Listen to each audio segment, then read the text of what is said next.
Welcome back student to the fifth lecture of physical world class 11th physics. यहाँ पे हम लोग बात करने वाले हैं कि फिजिक्स, टेक्नोलॉजी और सोसाइटी कैसे रिलेटेड है। ऑब्वियसली आपको लगेगा कि कैसे रिलेटेड है, ठीक है, अगर आपको नहीं पता है, पर आपको पता है तो आप ये जरूर जानते हो कि बहुत ज़्यादा रिलेटेड है। आज जो आप टेलीविज़न देख रहे हैं या मोबाइल चला रहे हैं, जिस मोबाइल में ये देख रहे हैं, जिसमें आप आपका गाड़ी जितना है, व्हीकल्स जितना चल रहा है, वो सब कहीं ना कहीं टेक्नोलॉजी है। उसको आप टेक्नोलॉजी के रूप में जानते हैं। और वो आया कहाँ से है? तो वो साइंटिफिक स्टडी पे आया है कि कैसे हम पेट्रोल से केमिकल निकाल सकते हैं, कैसे इसमें जो बैटरी है, लिथियम आयन बैटरी है, जो कि थोड़ा सा टेक्निकल में जाऊँगा इस चैप्टर में, इस टॉपिक में। तो मुझे उम्मीद है ऐसा टेक्निकल जाऊँगा जो आपको पता ही होगा। तो इसमें जो बैटरी लगा हुआ है, कैसे उसको रिचार्जेबल बनाया जाए, मतलब फिर से रिचार्ज किया जाए, ठीक है। कैसे सोलर एनर्जी, जो कि आप जान रहे हैं कि अभी हम लोग का रिसोर्स खत्म हो रहा है, कुछ ऐसे रिसोर्स जैसे कोल, पेट्रोलियम, ये सब खत्म हो रहा है, तो कैसे जो है हम लोग ऐसे चीज़ का आविष्कार कर रहे हैं, ऐसी चीज़ को खोज रहे हैं जो कि रिन्यूएबल है और कभी खत्म नहीं होने वाला है, ठीक है। नेचर से प्राप्त हो जाता है हमको, ठीक। नेचर से कहने का मतलब हम लोग खुद नेचर के जो सोर्स है, जो कभी खत्म नहीं होने वाले, जैसे सन है, विंड है, उससे प्राप्त करते हैं। उस समय भी टेक्नोलॉजी है। पहले समझते हैं टेक्नोलॉजी का मतलब क्या होता है। मुझे उम्मीद है आपको फिजिक्स का मतलब पता है। फिजिक्स मतलब नेचर का स्टडी, सोसाइटी का मतलब भी पता है, वहाँ पे वो जगह जहाँ पे हम लोग रहते हैं। आपको टेक्नोलॉजी का आपको प्रॉपर अगर डिफिनेशन नहीं पता है तो मैं आपको बता दूँ।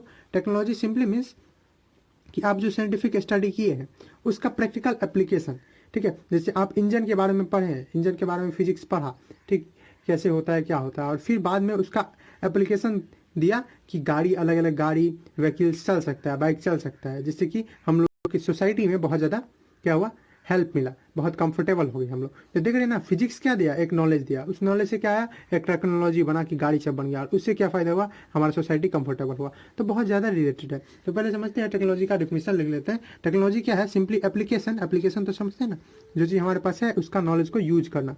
तो एप्लीकेशन या use of scientific knowledge, scientific knowledge को यूज करना। और साइंटिफिक नॉलेज हमारे पास कहाँ से आता है? तो मैंने आपको फर्स्ट लेक्चर में ही बताया हुआ कि हम लोग कुछ साइंटिफिक मेथड अपनाते हैं, जिसमें ऑफकोर्स ऑब्जर्वेशन, उसका रिकॉर्डिंग, एनालिसिस, रीजनिंग, मॉडलिंग, ये सब आता है। उसके बाद हम कोई भी मेथड, साइंटिफिक मेथड से नॉलेज, साइंटिफिक नॉलेज प्राप्त कर सकते हैं। तो एप्लीकेशन जब हम लगाते हैं किसका, साइंटिफिक नॉलेज का, ठीक, किस चीज़ के लिए, फॉर प्रैक्टिकल पर्पज़ के लिए, प्रैक्टिकली कोई चीज़ बनाने के लिए, तो उसी को क्या कहते हैं, उसी को हम लोग बोलते हैं टेक्नोलॉजी, ठीक है। जैसे जैसे कि हम लोग फिजिक्स जब पढ़ लेते हैं, फिजिक्स के बारे में नॉलेज प्राप्त कर लेते हैं, तो उससे बहुत सारे इंस्ट्रूमेंट बनाते हैं, ठीक है। जैसे आज ट्रैक्टर है, पहले क्या होता था, पहले खेत को कल्टीवेट करने के लिए, प्लाव करने के लिए किस चीज़ का यूज़ होता था, पहले कुदाली का, इस चीज़ का, खुरपी का, उस सब का यूज़ होता था। लेकिन जैसे जैसे हम लोग का टेक्नोलॉजी बढ़ा तो हम लोग ट्रैक्टर या वैसे इंस्ट्रूमेंट बनाए, ठीक है, प्लाव बनाए, तो मेकिंग इंस्ट्रूमेंट्स, कुछ इंस्ट्रूमेंट्स बनाते हैं हम लोग, ठीक, इक्विपमेंट्स बनाते हैं। वही इंस्ट्रूमेंट, इक्विपमेंट, मशीन अलग अलग बना रहे हैं। आज आप देख सकते हैं कितने डिफरेंट डिफरेंट मशीन बन गए, यहाँ तक कि इसी की मदद से, ठीक है, क्लॉथिंग की मदद से आज जो है वो हम लोग क्लॉथिंग के लिए भी मशीन बना लिए। आपको पता हो कि पहले जो था वो क्लॉथिंग किया जाता था, कपड़ा जो बनाया जाता था वो कैसे बनता था, तो वो चरखा की मदद से या हाथों से बनाया जाता था। और हम लोग के पास इतना डिज़ाइन अवेलेबल नहीं होता था जितना आज हम लोग शर्ट अलग, वो भी अलग अलग कलर का, अलग डिज़ाइन में, हरा कलर का पीछे रहता है, हरा कलर का आगे रहता है कोई और कलर का। तो ये सब शर्ट का डिज़ाइन सब जो है वो कैसे पॉसिबल हुआ है? Of course by use of machine. अब ये मशीन सब कहाँ से आया है? तो by the development in the scientific knowledge. हमारा साइंटिफिक नॉलेज डेवलप हुआ है, और इसी साइंटिफिक नॉलेज के डेवलपमेंट के साथ साथ इसका जो एप्लीकेशन है हमारे डेली लाइफ में वो भी दिख रहा है, और उससे क्या हुआ है, सोसाइटी में भी असर पड़ा है, और ऑफकोर्स सोसाइटी भी फैशनेबल पड़ा है, फैशनेबल हुआ है, और ये भी इफेक्टेड हुआ है। तो yes, society, technology and physics are very much related, बहुत ज़्यादा रिलेटेड है। एक के प्रभाव से दूसरा भी इफेक्टेड होता है। फिजिक्स जो है वो हम लोग बोल सकते हैं कि टेक्नोलॉजी को बर्थ देता है, ठीक है, फिजिक्स जनरेट्स टेक्नोलॉजी। पर ऐसा नहीं है कि जो टेक्नोलॉजी है वो फिजिक्स को जनरेट नहीं करता। तो अभी तो हम बोल सकते हैं फिजिक्स जनरेट्स टेक्नोलॉजी, सही है। फिजिक्स जो है क्या करता है, टेक्नोलॉजी को बर्थ देता है, जन्म देता है। पर आज जैसे कि ऊपर में बहुत सारा एग्जांपल हम लोग देख चुके हैं। अब टेक्नोलॉजी भी क्या करता है, टेक्नोलॉजी भी गिव राइज टू, या technology generates, technology can also generate क्या, फिजिक्स या फिजिक्स का knowledge, scientific knowledge. Scientific knowledge को ये भी जन्म दे सकता है, कौन, टेक्नोलॉजी, ठीक है। साइंटिफिक नॉलेज मतलब साइंटिफिक स्टडी, फिजिक्स। अब चलिए, जैसे साइंटिफिक नॉलेज, तो वो भी साइंटिफिक नॉलेज का बर्थ दे सकता है, ठीक है। जैसे जैसे हम जानते हैं कि गैलीलियो जो थे वो टेलीस्कोप खोज किए थे, गैलीलियो गैलीली। तो टेलीस्कोप से हम लोग जब टेलीस्कोप क्या है, टेलीस्कोप प्रैक्टिकल इम्प्लीमेंटेशन है ऑप्टिक्स का। ऑप्टिक्स में आप लाइट के बारे में सब पढ़े, उसके बारे में देखें कि उसे एक इंस्ट्रूमेंट बनाया जा सकता है जो दूर की चीज़ों को देख ले। और जब टेलीस्कोप जो कि एक टेक्नोलॉजी है, ठीक है, प्रैक्टिकल इम्प्लीमेंटेशन है नॉलेज का, उसका खोज हुआ, तो उससे क्या हुआ, बहुत सारे जो सोलर सिस्टम थे उसके सीक्रेट्स खुले। ठीक है, स्पेस में जितने सीक्रेट्स थे, ठीक है, उसमें से बहुत सारे खुले। तो यहाँ देख रहे हैं आपकी टेक्नोलॉजी भी किस चीज़ को दे रहा है, साइंटिफिक नॉलेज यानी फिजिक्स को जनरेट कर सकता है। तो दोनों चीज़ पॉसिबल है, फिजिक्स भी जनरेट कर सकता है टेक्नोलॉजी का, जिसको हम ऊपर में बहुत अच्छे से देख चुके हैं। ठीक है, और भी आपको एग्जांपल देखना है तो देख लीजिए। ठीक, जैसे वायरलेस कम्युनिकेशन आज जो हो रहा है, जो कि एक सपना था एक टाइम में। आपको अगर नहीं पता हो तो समझ लीजिए, जो हमारे एक बहुत महान साइंटिस्ट निकोला टेस्ला थे, उनका था कि बिजली भी बिना तार के भेजा जाए, जो अभी तक पॉसिबल नहीं हो पाया। पर ऑफ कोर्स आज हम लोग बात तो कर पा रहे हैं नेटवर्क के थ्रू। ठीक है, वायर का कोई जरूरत नहीं पड़ता, यहाँ से सिग्नल आता है टावर पे, मोबाइल टावर पे, मोबाइल टावर दूसरे आदमी को कनेक्ट करता है और ऐसे हम लोग बात कर लेते हैं। ये क्या है, टेक्नोलॉजी कहाँ से आया है, साइंटिफिक नॉलेज से, फिजिक्स के नॉलेज से। ठीक है, अब देखिए, तो इस तरह से हम लोग समझ सकते हैं कि दोनों एक दूसरे को राइज कर सकते हैं। ठीक, मुझे उम्मीद है आपको ये समझ में आया होगा। ओके, और भी देख सकते हैं, जैसे फिजिक्स टेक्नोलॉजी को कैसे बढ़ देता है। तो सिलिकॉन चिप जो हम लोग यूज करते हैं, ठीक है, आज जो सिलिकॉन चिप यूज हो रहा है, जो मदरबोर्ड में या दूसरे का यूज हो रहा है सिलिकॉन, ठीक, वो बड़े बड़े कंप्यूटर आप देखते होंगे, पहले का कंप्यूटर एक रूम के बराबर होता था पहले का कंप्यूटर, लेकिन अब देखिए एक छोटा सा एलसीडी में, यहाँ तक कि आपके मोबाइल में क्या है, वो सारा कुछ कंप्यूटर का काम कर सकता है। तो इतने बड़े एक डिवाइस में आ गया है। ठीक है, 3 इंची 3.5 इंची का डिवाइस में आ गया। तो ये कैसे पॉसिबल हुआ है, ये पॉसिबल हुआ by use of silicon chip, जो कहाँ से आया है, जो कि प्रैक्टिकल इंप्लीमेंटेशन है, टेक्नोलॉजी है। इसका नॉलेज कहाँ से आया, ऑफकोर्स फिजिक्स से आया। तो फिजिक्स यहाँ भी टेक्नोलॉजी का राइज दे रहा है। ठीक है, ओके, एनर्जी डेवलपमेंट में, एनर्जी रिसोर्सेज में, ठीक है, तो आप एक ये भी लिख सकते हैं कि फिजिक्स, ठीक है, क्या किया है, give rise to knowledge of silicon, rise to knowledge of silicon, silicon के प्रॉपर्टी के बारे में नॉलेज हमको आया है। ठीक, और सिलिकॉन ऐसा ही लिखते हैं, और इसी के कारण क्या हुआ है, ठीक है, टेक्नोलॉजी जो सिलिकॉन चिप है वो हम लोग यूज कर रहे हैं। Silicon chip is used in computer technology में, जैसे कि आज हम लोग का जो कंप्यूटर में डेवलपमेंट है वो बहुत ज़्यादा वास्ट हो गया है। ठीक, आज हम लोग छोटे छोटे, आज पोर्टेबल हो गया है, यानी हम एक जगह से दूसरी जगह लैपटॉप में आ गया है, सब कुछ उतना बड़ा बड़ा जो था वो भी और छोटा हो गया। ठीक, उसके बाद जो एक इंपॉर्टेंट फील्ड है वो क्या है, तो फील्ड ऑफ एनर्जी रिसोर्सेज या alternative energy resources. Alternative energy resources क्या होता है, तो अभी आप इसके बारे में 10th में डिटेल में पढ़े होंगे, आप 11th में हैं, 10th में इसके बारे में पढ़े होंगे। आप जानते हैं कि जो हमारा रिसोर्सेज है वो दो तरह का होता है, एक होता है जो खत्म हो जाने वाला एग्जॉस्टिव, ठीक है, और दूसरा होता है नॉन एग्जॉस्टिव। एग्जॉस्टिव वो सब है जो कि कभी ना कभी खत्म हो जाने वाला है, और वो रिन्यू करने में यानी फिर से लाने में बहुत टाइम लगेगा, जैसे कोल है, पेट्रोलियम है। तो अब देखिए, चूंकि ये खत्म होने वाला है और इनका खपत भी धीरे धीरे बढ़ रहा है, क्योंकि पॉपुलेशन बढ़ रहा है, ऑब्वियस है। ठीक है, तो पॉपुलेशन बढ़ने के कारण क्या हो रहा है, इनका खपत बढ़ रहा है। अब एक टाइम तो आएगा जब ये खत्म हो जाएगा, उस कंडीशन में क्या होगा, तो कुछ एनर्जी का तो रिसोर्सेज चाहिए, नहीं तो हमारा डेवलपमेंट तो पूरी तरह से रुक जाएगा। आज हम लोग का डेवलपमेंट इसलिए है, हमारे पास मोबाइल है, हम लोग किसी भी चीज़ का नॉलेज एक्सेस कर सकते हैं जब मन हो तब। आपको दिक्कत होता है या मेरे को दिक्कत होता है तो मैं नेट से कोई चीज़ सर्व कर सकता हूँ, खोज सकता हूँ। पर ये नहीं रहेगा, पावर ही नहीं रहेगा। तो वो चीज़ को प्रोवाइड कौन करता है, एक हमको अल्टरनेटिव तो चाहिए, उसके बदले तो चाहिए, वो कौन देता है, एनर्जी, अल्टरनेटिव एनर्जी रिसोर्सेज। जिसमें कौन आ गया, जिसमें आ गया आपका सोलर एनर्जी, ठीक, विंड एनर्जी, जियोथर्मल एनर्जी। आप इस सब के बारे में डिटेल में पढ़ें, तो मुझे लगता है इसके बारे में ज़्यादा बताना जरूरी है आपको। ओके, अब हम लोग ये जो आता है टेक्नोलॉजी का राइज होता है या कोई नॉलेज आता है, वो कहाँ से आता है, तो ऑफकोर्स फिजिक्स से आता है। उस अपने फिजिक्स वाले जो फिजिसिस्ट हैं वो अपना नॉलेज प्रोवाइड करते हैं, और उसी नॉलेज से अपना कुछ प्रिंसिपल रहता है, उस पर क्या होता है, कोई टेक्नोलॉजी तैयार होता है। तो अभी मैं कुछ इंपॉर्टेंट फिजिसिस्ट का नाम लूँगा और आपको उनका जो कंट्रीब्यूशन है, ठीक है, क्या क्या कंट्रीब्यूशन, क्या क्या डिस्कवर किया, उसके बारे में बताऊंगा।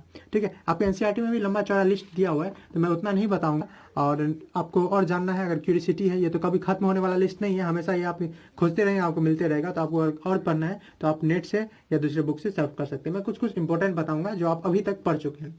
जैसे बहुत इंपॉर्टेंट क्लास 9th में आप पढ़े होंगे इसाक न्यूटन के बारे में।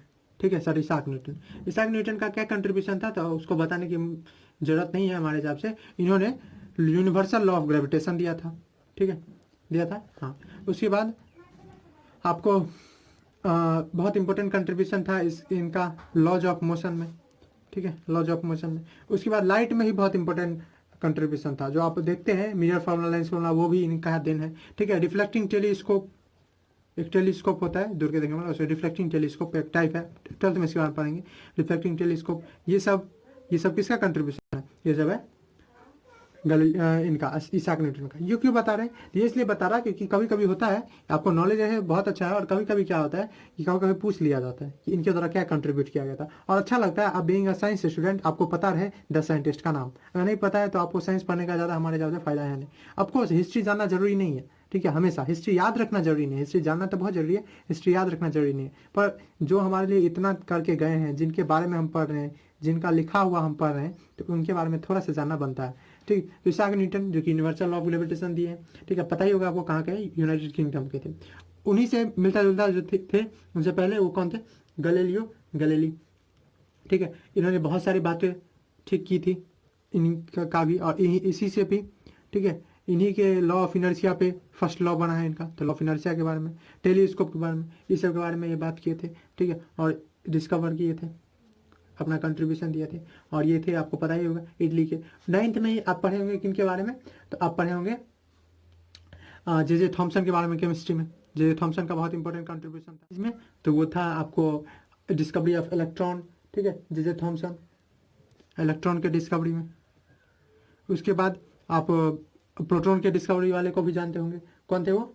ठीक है, आपको याद ही होगा, वो थे ई गोल्डस्टीन, अर्स्ट गोल्डस्टीन। तो अर्स्ट गोल्डस्टीन थे, उन्होंने क्या किया था? प्रोटॉन का डिस्कवरी किया था, एनोड रे का डिस्कवरी किया था, या इसको केनाल रे बोलते हैं। चैडविक, ठीक है, चैडविक क्या किए थे? तो चैडविक जो थे वो न्यूट्रॉन का डिस्कवरी किए थे।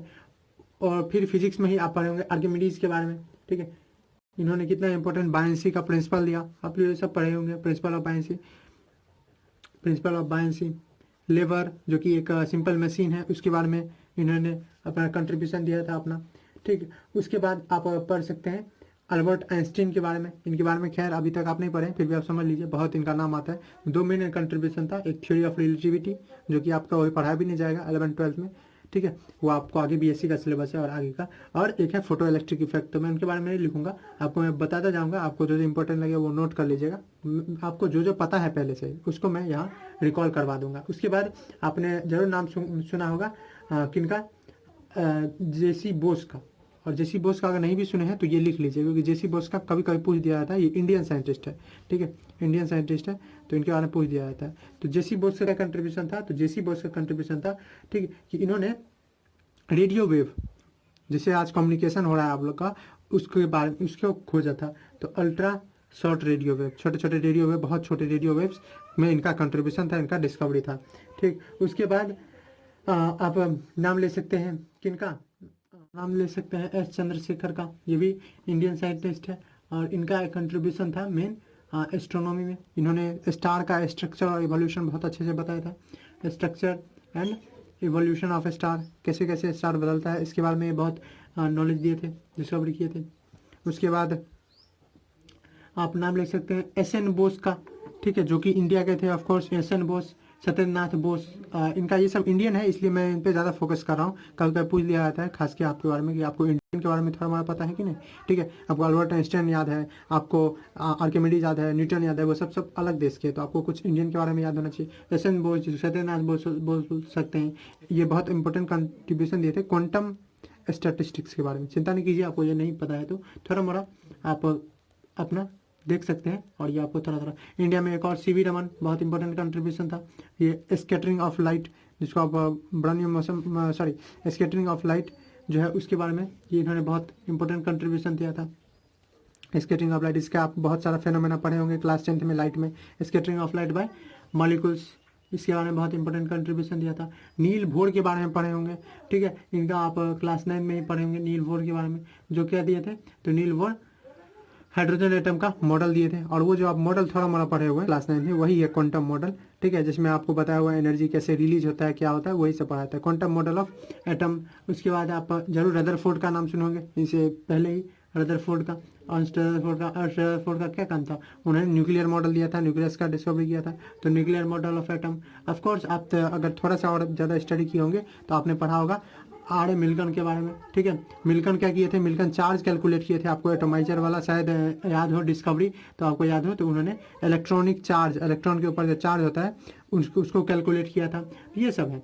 उसके बाद आप कुछ साइंटिफिक प्रिंसिपल के बारे में समझ सकते हैं। जैसे आपको पूछा गया है कि रॉकेट जो उड़ता है, रॉकेट जो फ्लाई करता है, रॉकेट में जो प्रपोल्सन है वो कैसे, किस प्रिंसिपल पे होता है, तो उसका प्रिंसिपल जो है वो क्या है, मैं यहाँ लिख देता हूँ। उसका प्रिंसिपल कुछ कुछ इंपॉर्टेंट है, वो आपको जानना चाहिए, और आप जानते हैं, मैं उसको मेमोराइज करा दे रहा हूँ। उसमें इंपॉर्टेंट कंट्रीब्यूशन था न्यूटन्स लॉ का, ठीक है। उसके बाद आप जरूर जानते होंगे किस चीज़ का, आप जानते होंगे क्लास 10 से मोटर के बारे में, ठीक है, मोटर और जनरेटर के बारे में। तो इसका किस चीज़ पे इसका प्रिंसिपल है, तो ये है of course conversion of energy. Motor case में क्या होता है, इलेक्ट्रिकल मैकेनिकल में बदलता है, और जनरेटर में मैकेनिकल इलेक्ट्रिकल में बदलता है, तो कन्वर्सन ऑफ एनर्जी, ठीक है, इसका इंपॉर्टेंट रहता है। उसके बाद आप समझ सकते हैं सोनार के बारे में। सोनार आप पढ़े होंगे क्लास 9 में साउंड में, तो वो सोनार किस चीज़ पे बेस्ड है, तो ऑफकोर्स रिफ्लेक्शन पे बेस्ड है, ठीक है। अल्ट्रासाउंड के रिफ्लेक्शन पे बेस्ड है, तो रिफ्लेक्शन ऑफ अल्ट्रासोनिक साउंड, ये सब कुछ था। अब अगेन मैं बोल रहा हूँ कि एनसीईआरटी में लंबा चौड़ा लिस्ट है, मैं उसका स्क्रीनशॉट भी दे दूंगा, तो आप उसको अच्छे से रोक के पढ़ सकते हैं, ठीक है। मैंने आपको इंपॉर्टेंट बता दिया, ठीक। तो ये था आपको कैसे फिजिक्स, टेक्नोलॉजी और सोसाइटी रिलेटेड है, और सोसाइटी के ही कुछ लोगों ने ये काम किया हुआ है, चाहे न्यूटन हो, गैलीलियो हो, थॉमसन हो, गोल्डस्टीन हो, या इन्होंने जो काम किया है वो क्या काम किया है, अपना किस चीज़ में कंट्रीब्यूशन दिया है, क्या डिस्कवरी किया है, और कुछ चीज़ जो हम लोग देखते हैं आसपास में उसके पीछे क्या साइंटिफिक प्रिंसिपल रहता है, सभी कुछ में आप लगा सकते हैं। आप जो चल रहे हैं वहाँ भी एक साइंटिफिक प्रिंसिपल लगा हुआ है, फ्रिक्शन का, न्यूटन्स के थर्ड लॉ का, तो आप खोज सकते हैं अगल बगल में, तो बहुत सारा है। चलिए इस लेक्चर में लॉ पढ़े हैं कुछ, ठीक है, चाहे न्यूटन्स लॉ है या ऐसा हो, तो उसके लॉ, कंजर्वेशन ऑफ एनर्जी का या कन्वर्सन ऑफ एनर्जी का, ये सब जो पढ़े हैं, इसी के बाद में नेचर, इसके नेचर के बारे में बात करेंगे कि इसका नेचर कैसा है। नेचर सिंपली मीन्स हम लोग बात करेंगे कि ये सब यूनिवर्सल होते हैं, ऐसा नहीं है कि यहाँ पे कुछ और दूसरी जगह कुछ और, तो यही यूनिवर्सल लॉ के बारे में बात करेंगे, यूनिवर्सल लॉ ऑफ फिजिक्स के बारे में बात करेंगे वहाँ पे उस कंडीशन के साथ थोड़ा डिटेल में, ठीक है। चलिए, उम्मीद है आपको लेक्चर अच्छा लगा होगा। Thanks for watching.